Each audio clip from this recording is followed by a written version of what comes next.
Wealth, Module 1 with Steve G. Jones.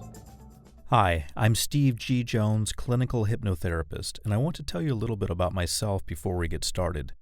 I have a bachelor's degree in psychology from the University of Florida, a master's degree in education from Armstrong Atlantic State University, and a doctorate in education from Georgia Southern University. I'm a certified clinical hypnotherapist, a member of both the American Board of Hypnotherapy and the National Guild of Hypnotists, and I'm president of the American Alliance of Hypnotists. I'm the director of the Steve G. Jones School of Clinical Hypnotherapy. I also serve on the board of directors of the American Lung Association in Los Angeles. I have over 2 decades of experience in hypnotherapy, and I still maintain a busy practice and teaching schedule because I see clients and teach classes worldwide. My client base consists mainly of people who want to lose weight, stop smoking, or gain confidence. Other clients include sales teams interested in boosting motivation and increasing income, also singles looking for love, insomniacs desiring proper sleep, and actors desiring more confidence for their next audition. When I travel to see clients and teach hypnotherapy certification classes around the world, I visit such places as Tokyo, Japan, Barcelona, Spain, Paris, France, London, England, Montreal, Canada, Los Angeles, California, and New York, just to name a few. By the way, since you have an interest in hypnosis, perhaps you would be interested in becoming a certified clinical hypnotherapist. It's very easy to do. All you have to do is go to my website, stevegjones.com, and click on Hypnosis Classes at the top. You can either train in person or online. After your training, you'll be added to our worldwide directory of certified clinical hypnotherapists, and you'll receive a certificate. I was fortunate for many years to have my office in Beverly Hills, California, where I worked with such wonderful people as Tom Mankiewicz, the writer of Superman, Geraldine Saunders, the writer of The Love Boat, and many other celebrities. I have been interviewed on CNN, Fox News, and appeared on True TV, in addition to having my own hypnosis TV show. With my over 20 years of experience, I'm happy to share with you techniques that I've both developed and learned, which can help you improve your life. I encourage you to visit my website, stevegjones.com. There you will find my life's work, 22 books on hypnotherapy, over 3,000 hypnosis recordings available as downloadable MP3s or CDs, and these recordings will program your mind to achieve goals in such areas as weight loss, motivation, and stopping smoking. I also have audiobooks, such as this one, where I'm talking with you and sharing with you in a very dynamic way techniques that you can use to improve your life and the way you do things. The reason I'm telling you all of this is not to impress you, but to impress upon you that I, your teacher, am very capable and I know what I'm talking about. I'm also very happy for the opportunity to share this information with you, so rest assured that you're in good hands, and let's have some fun as we now expand your knowledge. I wish you well in all of your endeavors, and be sure to visit my website, stevegjones.com. Hi, I'm Steve G. Jones, and welcome to the program that's going to teach you how to program your life for success. You've got 4 awesome areas that we're going to work on: wealth, beliefs, relationships, and happiness. And I want you to get ready to change your life. Gary Coxe and myself are going to help you overcome your roadblocks that you've put up. You're going to realize that you have created the challenges, so you are going to break through them in this program. So let's jump right in now, and I'm going to teach you how you can change your relationship to money so that you can have more of it, so that you can have abundance and flow in your life. So let's go ahead and get started right now. I think everyone's story, everyone's relationship to wealth, everyone's idea of wealth is different. And so mine is going to be different than yours, and yours is different than a lot of your friends. The way that you perceive wealth, the way that you arrive at being wealthy eventually, and if you're not, you're going to be, is different. It's different for everyone. Everyone has a different story because everyone has a different relationship to wealth and their wealth possibilities. Think about it for a minute. What does wealth mean to you? What ideas does it bring up to you when you think about wealth and you think about being wealthy and you think about wealthy people, you think about yourself as one of them? What does that bring up? Well, for a lot of people, it brings up resistance because they have preconceived ideas about what wealth is and what money is. If you think about it, money and wealth, the abundance of money that is, they're just ways that we relate to the amount of something that we have. In this case, it's money. We look at the money we have in the bank and we say, well, we're wealthy or we're not wealthy. But it could be anything that you're talking about. It could be beans, for example, if you think of money in terms of beans. Now, why is it that if people think of having a lot of beans, they don't have any resistance to that or any preconceived notions? It's because of the way that we were brought up, the way we have been trained, the associations we have made over the years with this thing called money and this concept called wealth. So in this program, I'm going to work on helping you break through the current limiting beliefs that you have. We all have them, but I want you to realize that the beliefs you have specifically about money, those beliefs have prevented you from getting to where you want to be. So we're going to work on that. Now, my particular story, my relationship to wealth is, as I've said, unique to me. But I was raised in a family where I didn't have much. Now, speaking as an American, having grown up in America, when I say didn't have much, of course, you understand that that means I had everything that I needed. But in America, we've been so conditioned to say I didn't have much. But really, I had shoes, I had clothes on the rest of my body, I had food every night. I had a roof over my head, as my dad regularly reminded me that he paid for, but I had the things that I needed in my life. However, the concepts that were taught to me from my parents, now my mom passed away when I was 6 years old. My stepmom came on the scene when I was 10. But my parents, all three of them, if you will, my mother, my stepmother, and my father, all shared something in common, and that was a concept of wealth being something that's limited. You have to work hard for money. You have to save money because there's not a lot of it out there. My dad would constantly say, a fool and his money are soon parted. The idea was that he wanted me to hold on to money. So from an early age, I had a savings account, and my dad would let me look at how much money was my savings account. And we're not talking a lot of money, maybe $20 or so, but he would let me look at the amount of money in my savings account and the interest that had accrued in the savings account.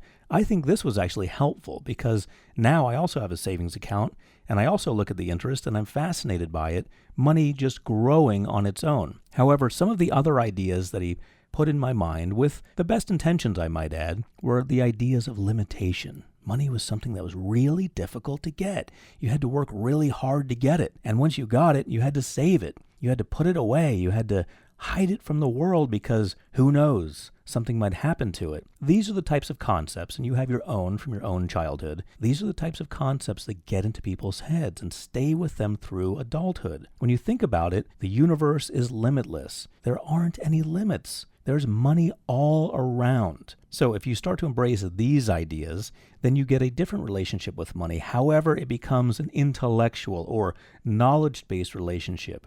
Your actual relationship with money has to do with these deep-seated concepts that you received, that you were exposed to when you were young. So if you really want to change things, you're going to have to go deeper. And that's why, as part of this program, you have hypnosis recordings to help you undo that subconscious programming. So what did most of us learn as kids?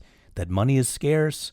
We have to hold on to it. It's difficult to come by. Maybe we learn that rich people are bad, that rich people are evil. All of these concepts go into our heads and form our money beliefs. Now, realize that you can change that at any time. I remember at the lowest time of my life, it was probably when I started college, and I'm right now about 160 pounds, and I had gone down to about 112 pounds. I didn't have much money. I had stopped eating regularly. I wasn't living at home. I wasn't having meals prepared for me, so I was eating, I think, chicken and rice and hot dogs were my main courses that I would have every day. And I had gone down to 112 pounds. I was working at a job at a Chinese restaurant as a waiter for a very brief period of time. And then I had a few other different jobs, and I was a full-time student, and I didn't have much money. And I started to look at my life, and I realized that I want to make some changes. I don't want to be in this situation. Now, I'm not one of those people who believes that money is the answer to everything, or that wealthy people are better than anyone, or that you even need to be wealthy if you don't want to. But I made some decisions at that point that I wouldn't be in that situation. I wouldn't be in a situation where I felt uncomfortable, where I felt that things may not go so well, where I felt that I didn't know what I would do if I had a large bill come in, for example.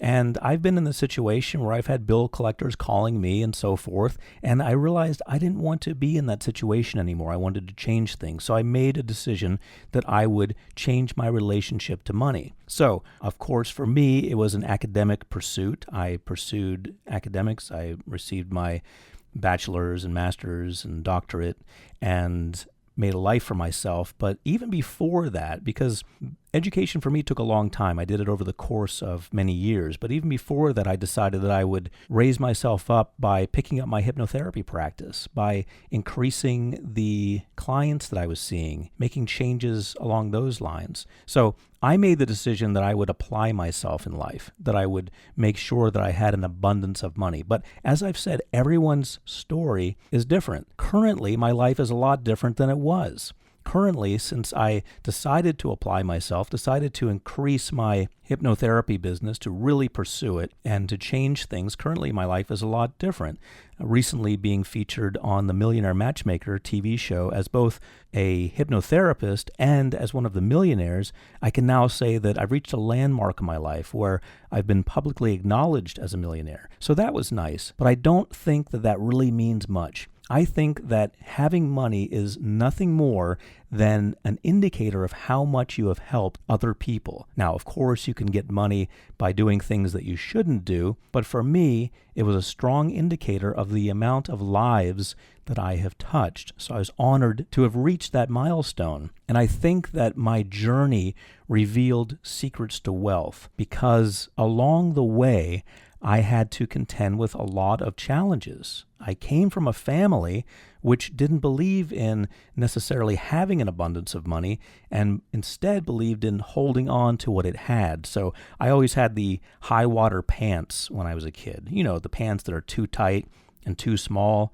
to actually be comfortable. So my pants were high waters. They came up a few inches off of my shoes because they were pants that were bought a couple years ago that my father thought would still be good. So they were becoming frayed, they were becoming tight, they were becoming too short, but I held on to them because I didn't have any choice. I was a kid.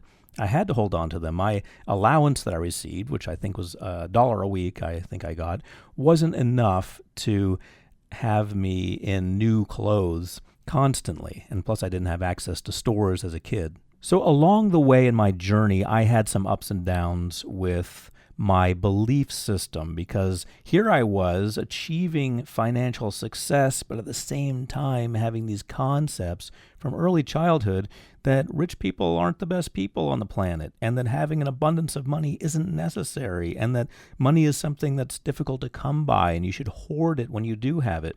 So I used my techniques of hypnosis and neurolinguistic programming and my belief in the law of attraction, which, by the way, we used to call abundance, until people like Joe Vitale got together and made the movie The Secret. Now we call it the law of attraction. But back then, before The Secret, we called it abundance. So I started believing in abundance. I started believing in neurolinguistic programming and its power to help me. I made sure I received more training in these areas so that I could increase my money-making potential and, more importantly, break through my resistance to having money. And so I'm going to teach you those techniques in this program so that you're able to use them for your own success. Right now, I'd like to take a moment and talk about what I'm going to cover in the following audios. I'm going to talk about preparing your life for wealth, how to eliminate obstacles. You're going to ask yourself what you really want, and you're going to learn how to stop destructive behaviors and beliefs. You're going to learn how to prevent other people from limiting your success. Also, you're going to practice thinking as if you were already wealthy. This is the power of positive thinking. It's made a big difference for me. It's going to make a big difference for you. You're going to learn meditation practices, self-hypnosis techniques, motivational support, how you can support yourself. You're going to learn how to visualize wealth. This is a powerful tool. My friend John Asseroff uses this in vision boards, and you are going to learn how to use it as well in terms of using it in your own mind for visualization. You're going to envision your goals, and you're going to keep a goal journal or checklist. You're going to learn the secrets to actively pursuing wealth. And I'm talking about learning about what works, how to create a plan, and how to stay focused. You're going to surround yourself with wealthy people. You know, wealth attracts wealth, and then opportunities begin to open. Wealthy people also have wealth-generating ideas. You're going to learn how to enjoy it once you have it. What's the point in having money if you're not enjoying it? You're going to learn how to never take it for granted. You're going to learn how to indulge in what makes you happy. And you're going to learn how to share your success with others. Most importantly, you're going to learn how to stay wealthy, to prevent negative thinking from sabotaging your wealth, how to keep destructive people out of your life, and how to continue growing your wealth. So in order for you to prepare for each audio that you're about to listen to, I want you to clear your head and relax. Some of the methods I'm going to teach you include meditation, breathing exercise, and the use of music. I also want you to have a paper and pen ready for notes. It's nice to take notes on a laptop or an iPad or even on your phone, but I've found that if you write it down, you get the advantage of the kinesthetic sense, the sense of motion. That's going to help to log it in more deeply in your subconscious mind. So you're writing it down. You're physically taking action as you write it down. You're also reading it as you write it. And if you want to say it out loud while you write it, well, then you get the auditory sense involved also. Visual, kinesthetic, and auditory, all working for you when you take notes and read them aloud. I also want you to keep a positive attitude at all times. Remember, your attitude has gotten you where you are now, and your attitude, once you change it, once you modify it, is going to take you to where you want to be. I also want you to believe that it's going to work for you. That's the most important key here. People have accomplished what you may consider to be crazy things just by believing in them. So I want you to believe in this technology and realize that your belief is going to make all the difference. All right, so you're ready. Join me in the next module as I talk about preparing for wealth. I'm Steve G. Jones, looking forward to training you in the next module.